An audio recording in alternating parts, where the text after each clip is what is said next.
hadir di sini. Roh Kudus ku mengasihi, kau lembut, kau manis, kau penghiburku, penolongku, diutus Bapakku. Terbuka hati untuk kamu Tuhan, terbuka hati menyembahmu Yesus. Jemaat kami, kami berkuasa Allah Maha Tinggi. Terbuka hati untuk kamu Tuhan, terbuka hati menyembahmu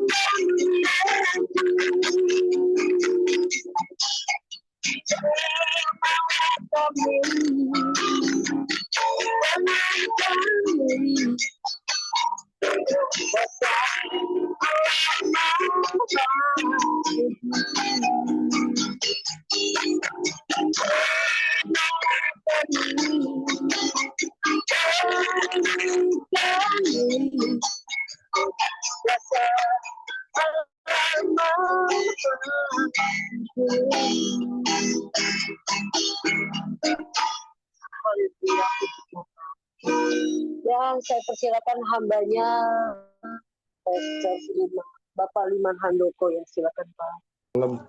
Lama tidak ketemu ini.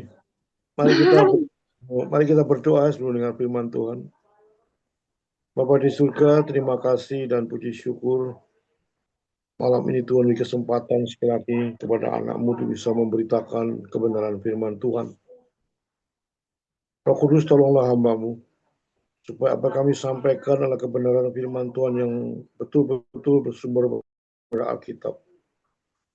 Dan kami berdoa untuk anak-anak Tuhan yang ada di Zoom ini pada saat mendengarkan firman Tuhan. Mereka tidak mengenaskan hatinya pada saat firman Tuhan memberikan teguran-teguran. Mereka membuka hati yang paling dalam untuk firman Tuhan masuk pada hati yang paling dalam. Dan mereka pulang dengan damai sejahtera dari Engkau ya Bapa. Berkati Zoom ini Tuhan dari awal, pertengahan, hingga akhir. Kami berdoa untuk internetnya, listriknya, wifi-nya, sinyalnya, suaranya, semuanya Engkau kuasai. Sehingga pemberitaan firman Tuhan bisa berjalan dengan baik. Kami berdoa untuk anak Tuhan yang belum ada, mungkin sedang berjalan untuk bergabung, ya Tuhan, sertai mereka supaya cepat bergabung. Berkati diskusi-diskusi nanti setelah kemudian firman Tuhan disampaikan, biar Roh Kudus memberikan wawasan-wawasan, pengetahuan-pengetahuan yang baik untuk makin memuliakan nama Tuhan. Berkatilah hamba-Mu sekali lagi Tuhan, dan menyerahkan semua dalam kuasa Tuhan. Di dalam nama Tuhan Yesus, semua berdoa dan mengucapkan syukur.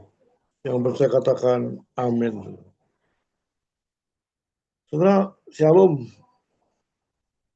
Saudara, mari kita buka di dalam kitab Hakim-Hakim 16, saudara. Saya minta salah satu bisa membacakan dengan cepat. Hakim-Hakim 16, 23 sampai 31 ya. Berapa Bapak?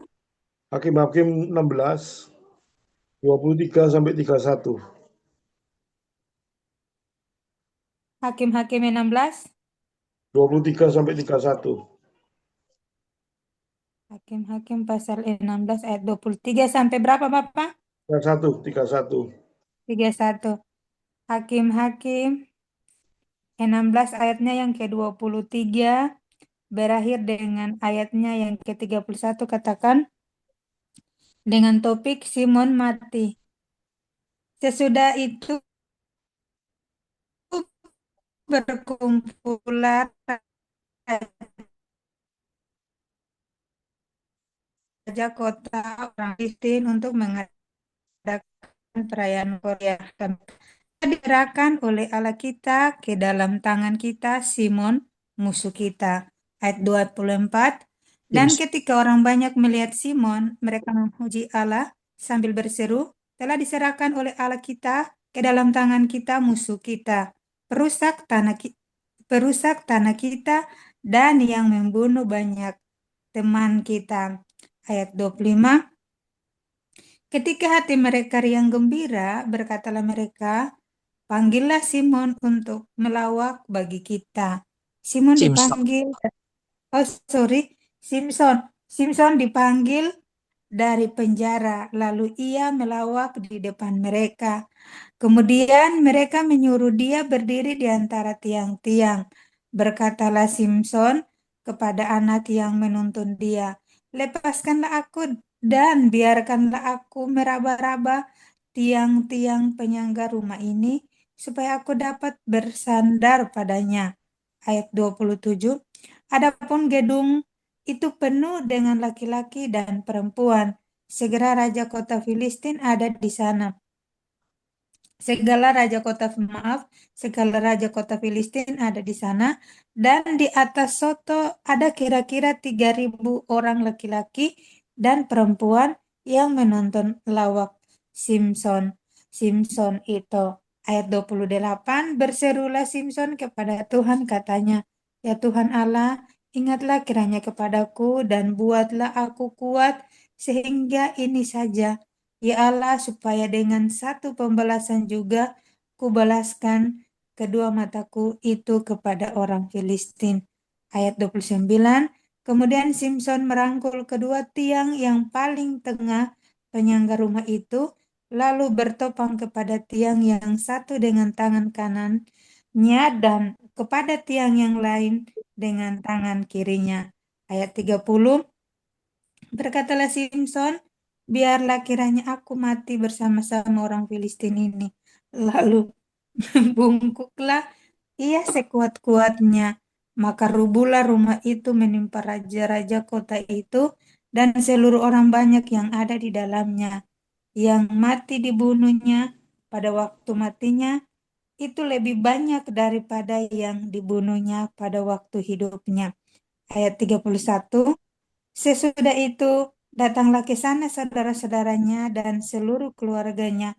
Mereka mengangkat dia dan membawanya dari sana, lalu menguburkannya di antara Sora dan Esitaol di dalam kubur Manoah ayahnya.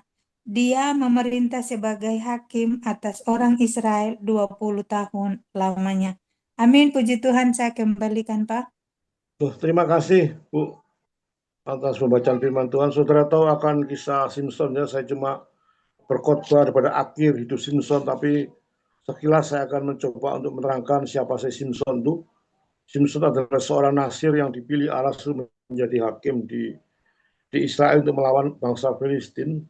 Ternyata dia mengalami banyak kegagalan karena masalah dengan perempuan, dia jatuh pada tangan Delila, sehingga kekuatan Simpson sebagai nasir karena rambutnya itu dipotong oleh Delila, sehingga dia tidak bisa apa-apa, sehingga dia mengalami kematian. Itu sekilas daripada cerita Simpson.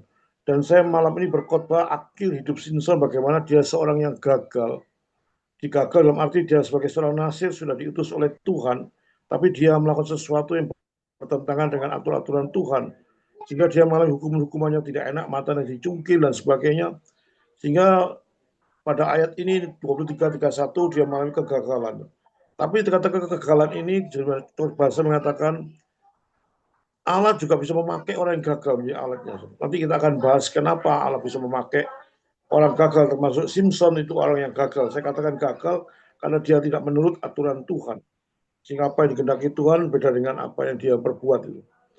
Saudara, apa yang tidak mungkin bagi dalam logika akal secara manusia, saudara. Kalau Tuhan itu sesuai kerjakan, kalau Tuhan itu bekerja, sesuatu tidak mungkin menjadi mungkin. Saudara. Saya lihat Simpson adalah kegagalan Simpson begitu dalam, saudara. Sesuatu menurut saya tidak mungkin Simpson bisa melaksanakan tugas itu, saudara, yang Tuhan berikan pada Simpson sebagai seorang nasir. Tetapi di tengah-tengah kondisi sesuatu yang tidak mungkin itu menjadi mungkin. Kalau Simpson meminta pada Tuhan sekali lagi untuk sekali ini saja Tuhan, aku berikan kekuatan. Saudara, ada banyak hal-hal yang mungkin, saudara, sesuatu yang tidak mungkin dengan logika akal itu banyak Alkitab sudah menjelaskan. Abraham misalnya, sesuatu tidak mungkin bahwa dia punya anak dalam usia begitu tua dan Sarah juga bisa sudah mati haid. Tapi kalau Tuhan berkehendak, semua menjadi mungkin. Saudara. Sehingga pelajaran menjadi satu pelajaran bagi saudara. Apapun persoalan yang saudara hadapi, saudara, jangan pernah menyerah, saudara.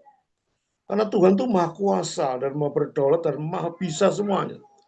Dan dengan logika akal, saudara tidak mungkin perkara ini bisa selesaikan. Nggak mungkin aku bisa bangkit lagi, nggak mungkin macam-macam, tidak mungkin. Tapi kalau kita berserah pada Tuhan dengan serius, saudara, serius saya katakan, betul-betul minta pada Tuhan dengan sungguh-sungguh, sesuatu yang tidak mungkin menjadi mungkin. Saudara. Setelah di dalam bacaan ini 16:21 sampai 31, saudara. Saudara baca di dalam Hakim 16:22, saudara. Itu Simpson itu yang terkenal sebagai nasihat karena rambutnya. Saudara. Dipotong rambutnya Delila sehingga dia tidak ada kuasa lagi. Roh Tuhan sudah keluar daripada dia. Saudara. Tetapi orang Filistin lupa, saudara, bahwa Simpson itu masih hidup dan rambutnya tumbuh lagi. Saudara. Dan justru rambut tumbuh lagi ini sesuatu yang punya kekuatan tersendiri, saudara, karena di dalam sebelum-sebelumnya di mana kekuatan Nasir terletak pada rambutnya. Saudara. Orang Filistin menangkap Simpson pada waktu rambutnya dicukur. Tapi pada waktu Simpson diejek-ejek, diolok-olok, dimacam-macam, dimasukkan penjara. Ada sebagian banyak waktu, berapa bulan saya tidak tahu. Tapi jelas di tengah-tengah hal seperti itu rambut Simpson tumbuh secara alami. Saudara. Dan orang Filistin nggak tahu akan hal itu. Saudara. Saya kadang-kadang mikir, kenapa ya orang Filistin pada waktu dia tahu menangkap kelemahan Simpson itu dalam rambutnya. Dia dipotong, tidak ada kekuatan apa-apa. Tapi kenapa dia membiarkan Simpson tumbuh rambutnya tanpa diketahui. Padahal dia tiap hari melihat Simpson. Ini sesuatu keanehan. Saudara. Kenapa orang Filistin itu kok tidak melihat tumbuh rambutnya Simpson? Saudara, ada beberapa hal yang mencoba saya jelaskan karena mungkin merasa orang Filistin itu orang yang apa ya? Orang yang sudah menang. Saudara merasa, oh ini kemenanganku ada di tanganku. Sehingga saya katakan dia terlalu overconfident maksud saya.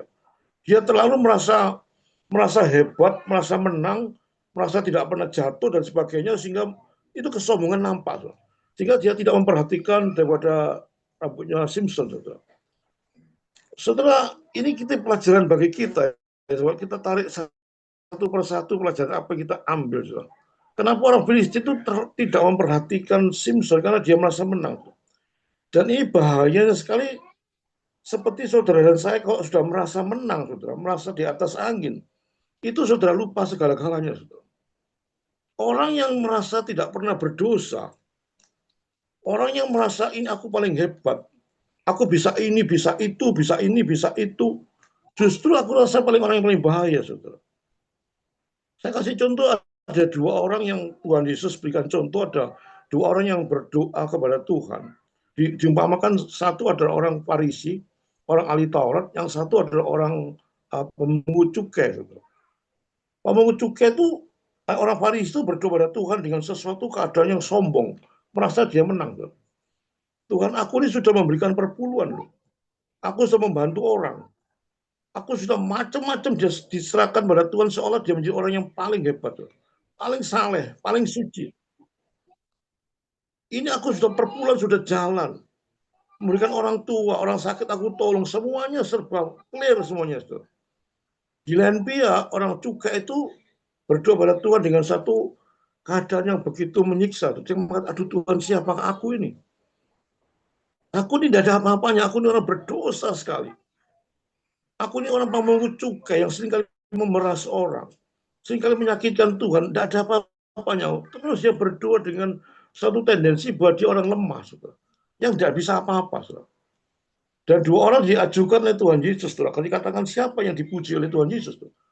Dua orang Farisi yang kelihatannya hebat. Saudara. Atau dua orang pemungut cukai yang merasa dirinya nggak bisa berbuat apa-apa. Saudara.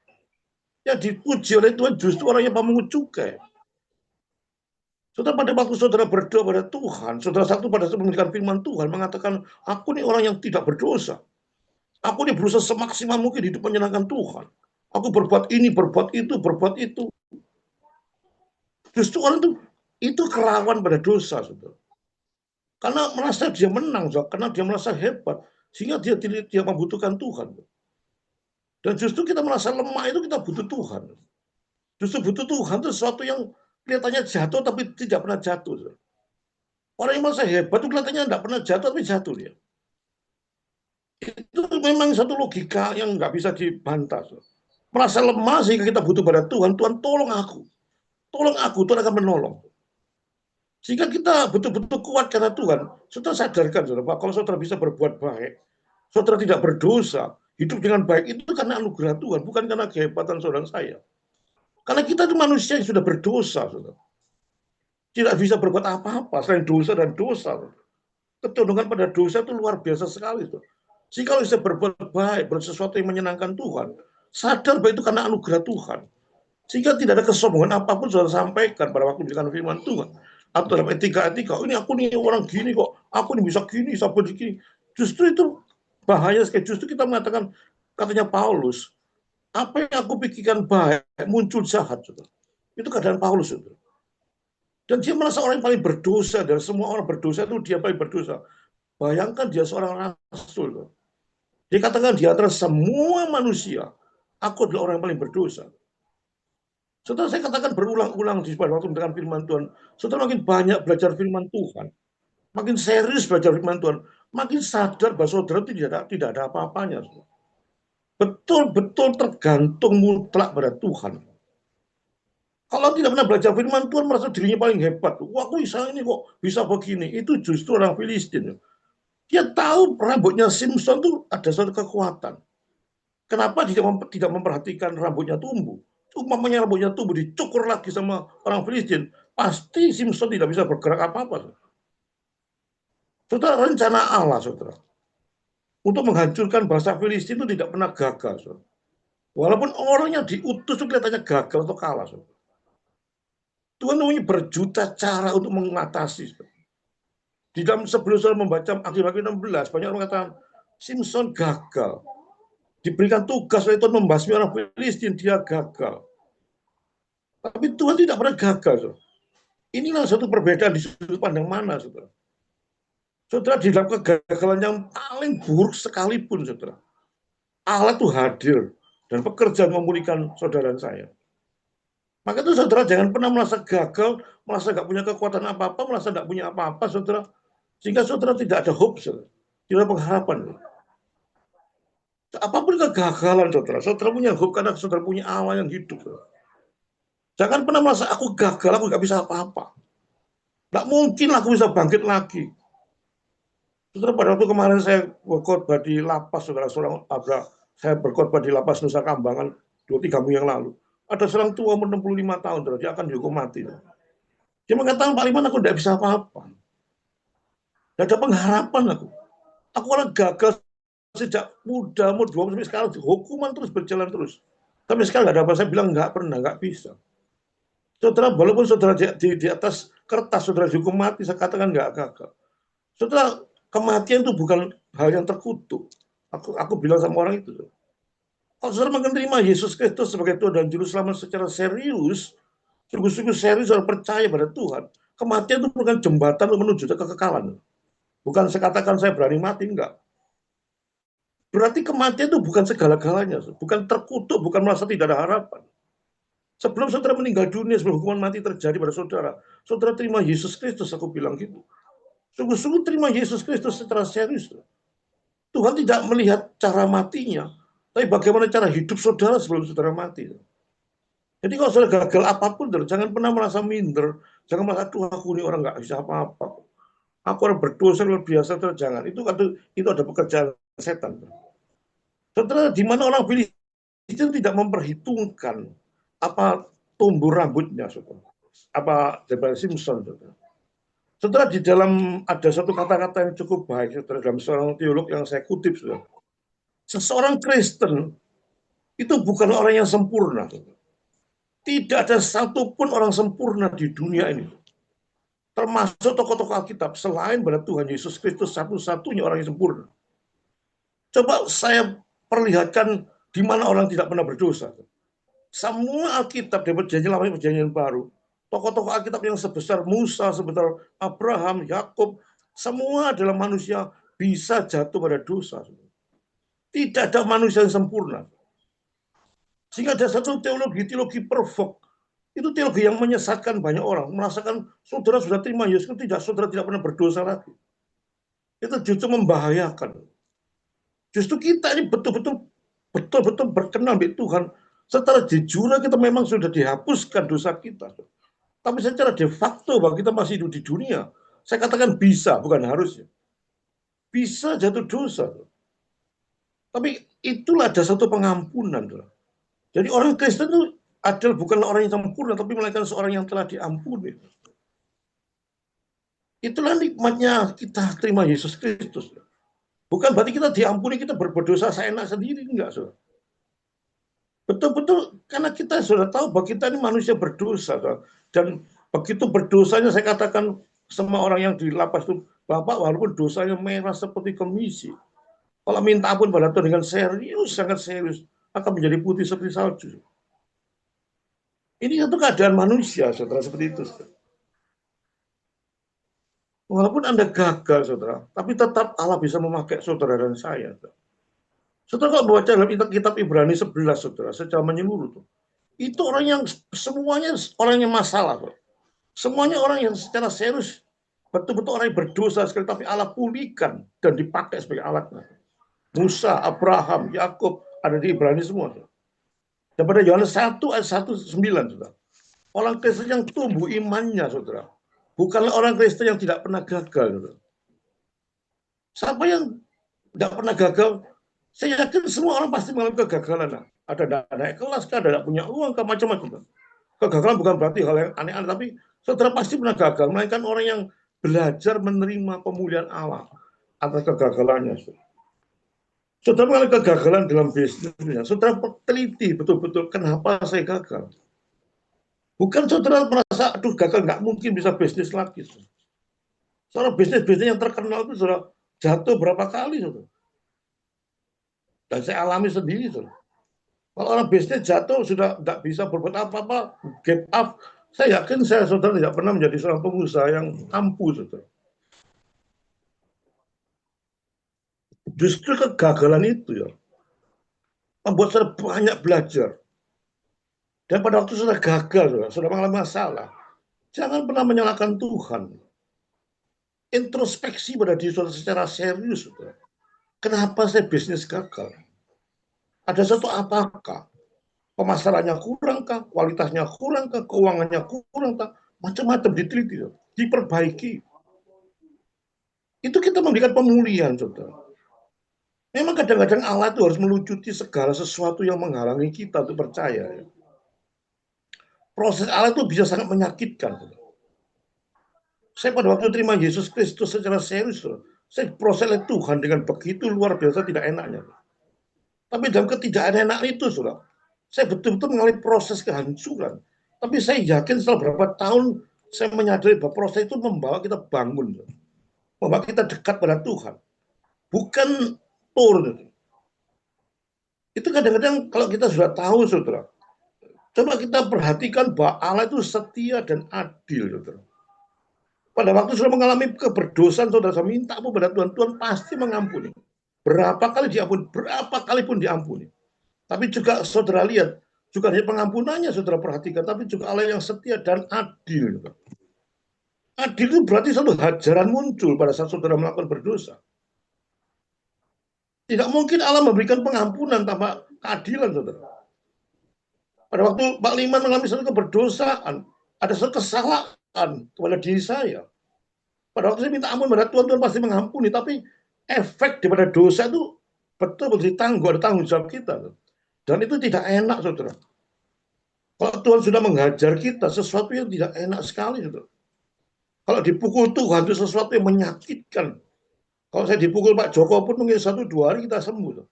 Tapi kalau sudah dipukul oleh Tuhan, karena konsekuensi dosa adalah satu hajaran, sangat menyakitkan. Sehingga saudara betul-betul serius membuang dosa semaksimal mungkin.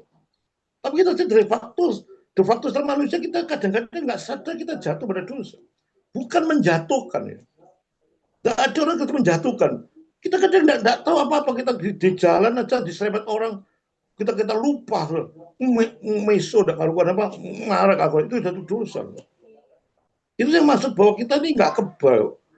Kita tidak pernah sempurna sampai mati, kita tidak sempurna. Baru kita mati, baru kita bisa ada kekalahan.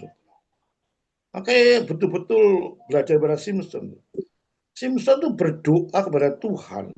Setelah Simpson mengalami banyak pemurnian. Anak Tuhan itu pasti mengalami pemurnian seperti Simpson.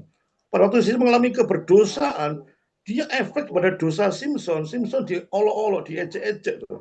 Bayangkan dia sebagai seorang Nasir, dia ejek orang Filistin yang paling dibenci oleh dia. Simpson dijadikan pelawak oleh orang-orang Filistin. Dijadikan olok-olok itu suatu harga diri yang betul-betul integritasnya hancur semua. Simpson disuruh menggiling padi seperti sapi. Disuruh menggiling itu pekerjaan binatang, disuruh Simpson untuk menggiling. Bayangkan dia seorang Nasir yang terkenal Nasirnya. Bahkan Simpson dicungkil kedua matanya. Ini penghinaan yang sangat besar bagi seorang Nasir. Tapi di tengah-tengah itu dia mengalami penyucian dan sadar bahwa setelah Simpson betul minta ampun sekali ini saja Tuhan. Di ayat 26, saudara. Setelah menerima hajaran-hajaran dari Tuhan, maka Simpson menjadi manusia yang baru, dia percaya pada Allah lagi. Saudara, ini satu pelajaran yang serius bagi saudara saya, saudara. Pada waktu saudara berbuat dosa, jangan enteng dosa itu. Dosa itu harus konsekuensi, saudara. Ajaran Tuhan itu lebih hebat daripada semua manusia, saudara. Maka semaksimal mungkin sebagaimana hidup dengan baik di hadapan Tuhan. Saudara, Hakim-Hakim 16-26, saudara. Orang Filistin membiarkan Simpson mendekati tiang-tiang, yang tadi Bu Eti baca. Dan dia mengatakan dengan pertolongan Tuhan, dengan pertolongan anak kecil dia ambil, saudara. Dan di Hakim-Hakim 16-29, saudara, Allah menjawab doa Simpson, saudara. Anugerah Allah mengubah kegagalan, saudara. Kelemahan, kebutaan untuk merebut kemenangan yang besar. Di ayat 28 juga kita baca, ini paling senang bagi saya. Ayat 28 kita baca sebentar ya. Berserulah Simpson kepada Tuhan, katanya, ya Tuhan Allah, ingatlah kiranya kepadaku dan buat aku kuat sekali ini saja, ya Allah. Supaya dengan satu pembalasan juga dikubalaskan kedua mataku itu pada orang Filistin. Yang minta ampun pada Tuhan, minta pertolongan sekali ini saja Tuhan. Tuhan menjawab doa Simpson. Akhirnya Tuhan dengan rambut yang sudah tumbuh, saudara. Sebagai Nasir, Tuhan bekerja luar biasa, saudara. Dan Tuhan menjawab doa Simpson akhirnya dengan anugerah, saudara. Ayat 20, saudara. Betul-betul Simpson berlutut di tapak tangan kanan kirinya memegang suatu tiang yang begitu besar, rubuhkan semuanya, saudara. Dikatakan Simpson betul-betul mati. Dengan begitu banyak orang yang mati, dikatakan pada waktu hidup pun dia cuma membunuh berapa orang. Tetapi dalam matinya dia, dalam kemenangannya, dalam kematiannya membunuh begitu jumlahnya lebih banyak pada dia hidup. Satu anugerah keselamatan, anugerah Allah yang penuh dengan keajaiban. Kematian Simpson bukan kekalahan, tapi kemenangan. Karena dia membunuh, si pecundang ini membunuh, mati melawannya, musuhnya demikian banyak. Saudara, Allah kita sanggup memulihkan kegagalan menjadi suatu kemenangan, saudara. Mengejar saudara dapat waktu menghadapi kegagalan sesuatu apapun, jangan pernah mundur. Jangan pernah putus asa, sesuatu gimana saudara maunya kekuatan, saudara. Pasti Tuhan memberikan jalan keluar, saudara. Saudara, sebagai akhir khotbah secara cepat ada banyak diskusi nanti kita harapkan. Bagaimana kita seperti Simpson, saudara. Kita harus mengakui, melihat diri kita tuh apa adanya, saudara. Simpson mengakui pada Tuhan ini aku orang yang begitu jahat. Sekali ini saja. Kita ini lemah, saudara. Kita tidak berdaya, kita ini buta. So, kalau kita mengatakan aku tidak pernah berdosa di depan Tuhan, justru Tuhan tidak akan mau menolong saudara saya. Dengan logika, dengan kekuatan sendiri, saudara tidak mungkin mengatasi dosa. Saudara. Karena dosa itu begitu sudah turunan dosa, semua berdosa. Hanya melalui Yesus Kristuslah kita bisa menghadapi semua itu. Saudara. 1 Yohanes 1 ayat 9. Saudara. Jika kita mengaku dosa, maka Allah kita adalah setia dan adil. Walaupun dosa seperti merah kermisi sudah menjadi putih seperti salju. Saudara. Tapi keadilannya sudah saya jelaskan. Saudara. Hati-hati dengan keadilan Allah. Peringatan Allah itu maha kasih, maha pemurah. Tapi saudara harus beritakan juga Allah itu bisa murka, bisa marah, saudara. Dosa membuat Tuhan marah, dan pada waktu Tuhan marah, Tuhan pukul, saudara, Tuhan hajar, saudara. Waduh, begitu luar biasa sengsaranya pada Tuhan memukul. Dan saya mengalami itu, pukulan Tuhan itu sangat-sangat tidak enak. Setelah kita waktu itu diampuni, kita sabar. Pemulihan itu memang butuh waktu, saudara. Kita gagal, kita minta ampun pada Tuhan, kita diampuni. Tapi pemulihan itu satu one by one, tidak seketika. Saudara. Ada satu progresif, saudara. Tapi menuju ke satu progresif yang baik. Saudara. Ada satu kata teologinya progressive sanctification. Kita anak Tuhan pasti menuju ke hal yang baik, terus baik. Setelah kita akhir khotbah ya, kita percaya bahwa Allah itu akan memakai kita sebagai alatnya, apapun apa adanya kita. Karena Allah kita Allah yang maha kuasa, yang maha berdaulat. Dan kita harus menyerah pada Tuhan, Tuhan pakailah aku. Di tengah-tengah kondisi apapun kami yakin Tuhan akan memakai anak-anaknya untuk betul-betul serius menyerahkan hati Tuhan. Saudara, biarlah kisah Simpson dan khotbah yang sesingkat ini membuat saudara makin sadar bahwa hidup itu mutlaknya tergantung pada Tuhan itu 100%. Betul-betul absolut pada Tuhan. Tanpa Tuhan kita tidak akan pernah bisa berbuat apa-apa. Hanya melalui Yesus Kristus lah kita bisa mendapatkan satu kehidupan yang kekal. Di luar Tuhan Yesus kita tidak akan pernah bisa berbuat apa-apa. Itu prinsip daripada anak Tuhan. Sehingga saudara betul-betul yakin mutlak pada Tuhan. Apapun kondisi saudara dan saya, Tuhan akan menyertai saudara dan saya. Kekhawatiran boleh terjadi, saudara. Siapa sih yang tidak khawatir, si manusia tidak punya khawatir.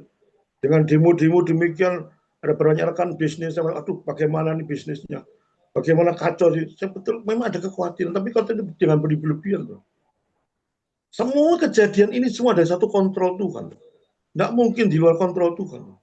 Dan yakin di tengah-tengah situasi demo yang begitu takutnya setengah mati, dijarah toko-tokonya, saya yakin Tuhan akan menolong dan akan menyertai saudara saya di tengah-tengah situasi kondisi apapun. Bukan meremehkan situasi. Kita juga dipakai oleh Tuhan untuk berpikir secara jeli, tapi kita jangan mengandalkan pikiran kita dan kita jangan mengandalkan diri kita secara kuat. Kita serahkan semuanya pada Tuhan. Tuhan akan menolong saudara tepat pada waktunya. Amin, saudara. Mari kita berdoa sebelum ada diskusi.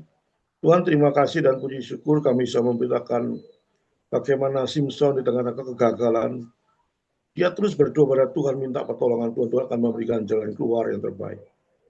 Tolonglah Tuhan, firman diberitakan supaya menjadi pelajaran yang serius. Bagi anak Tuhan yang ada di Zoom ini sampai tidak tahu problem apa yang dihadapi. Tapi melalui pemberitaan itu mereka diyakinkan Tuhan tidak akan pernah meninggalkan anak-anak Tuhan. Tuhan akan menyertai di tengah-tengah kegagalan apapun, Tuhan selalu menolong. Dan anak Tuhan tidak akan pernah mengalami deadlock. Tuhan akan memberikan jalan keluar yang secara logika akal tidak masuk akal. Terima kasih Bapak, berkati Tuhan. Dan firman Tuhan berkati diskusi bukan untuk satu debat-debat, tapi untuk memuliakan. Untuk menyenangkan hati Tuhan, makin banyak kebenaran firman Tuhan disampaikan. Terima kasih Bapak. Di dalam nama Tuhan Yesus, semua berdoa dan mengucapkan syukur. Amin.